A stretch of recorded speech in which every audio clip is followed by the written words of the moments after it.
አምላክ የሰው ልጅ የመሆኑ ምስጢር መለኮት ሥጋ የለበሰበት በፍጥረታት መጀመሪያ እግዚአብሔር ለሰው ልጆች የገባውን የማዳን ኪዳን የፈጸመበት ድንቅ የምሥራች ነው።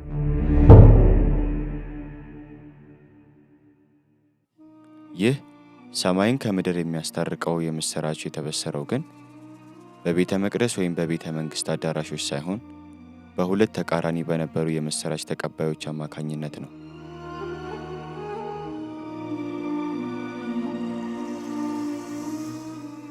በአንድ በኩል በመላእክት ክንፍና በሰማያዊ ብርሃን የታጀቡት የአካባቢው እረኞች፣ በሌላ በኩል ደግሞ በከዋክብት መሪነት ድንበርን አቋርጠው በረጅም ጉዞ የመጡት የሰብአ ሰገል። በሉቃስ ወንጌል ላይ እንደተመዘገበው እረኞቹ ታሪካቸው የሚጀምረው በቤተልሔም ዳርቻ በጨለመው ሌሊት መንጋቸውን እየጠበቁ ሳለ ነው።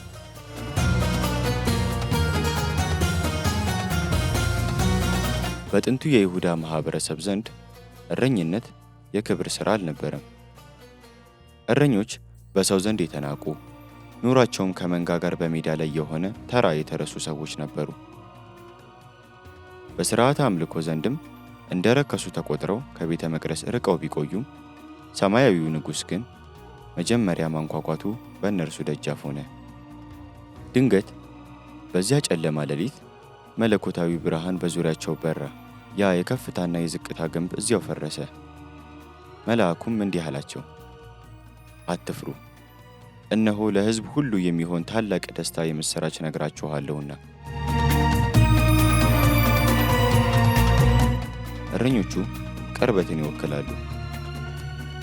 እነዚህ እረኞች ወንጌል ሰዎችን ባሉበት ስፍራ በዕለት ተዕለት ድካማቸውና በራሳቸው ቋንቋ እንደሚያገኛቸው አረጋግጠውልን የመጀመሪያዎቹ የልደት ምስክሮች ሆኑ።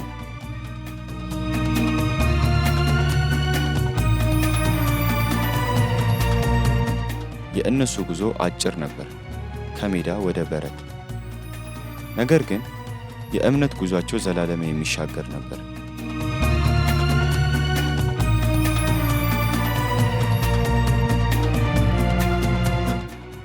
በተቃራኒው ደግሞ በማቴዎስ ወንጌል ላይ የምናገኛቸው ሰብአ ሰገል ከሌላ ዓለም ከምሥራቅ ተጉዘው መጡ።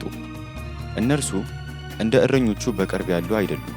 ይልቁንም ማጋያ የተባሉ የጥበብ ሰዎች፣ የከዋክብት መርማሪዎችና የምሥራቅ ሊቃውንቶች ናቸው። እነርሱ የተመሩት በመልአክ ድምፅ ሳይሆን በትጋት ፍለጋቸውና በሚረዱት የጥበብ ቋንቋ ነበር። እግዚአብሔር ለእያንዳንዱ ሰው በሚረዳው መንገድ ይናገራል። ለሊቃውንቱ በከዋክብት፣ ለእረኞቹ በድምፅ።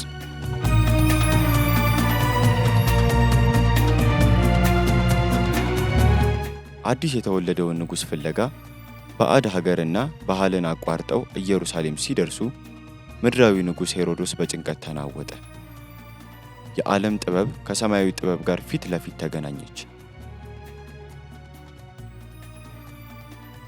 ሰብአ ሰገል ለሕፃኑ ያቀረቧቸው ስጦታዎችም ስለ ሕፃኑ ንጉሥ ጥልቅ መረዳት እንደነበራቸውም ማሳያ ነው። ለንግሥናው ግርማ፣ እርሱም የነገሥታት ንጉሥ መሆኑን ለመመስከር ወርቅ፣ ለመለኮታዊ ክብሩ፣ እርሱን ሊመለክ የሚገባው አምላክ መሆኑን ለማሳየት ዕጣን፣ ለሰው ልጅ ሊከፍሉ ላለው መራራ መሥዋዕትነትና ለሞቱ ቀድሞ የተዘጋጀ ሽታ ከርቤ።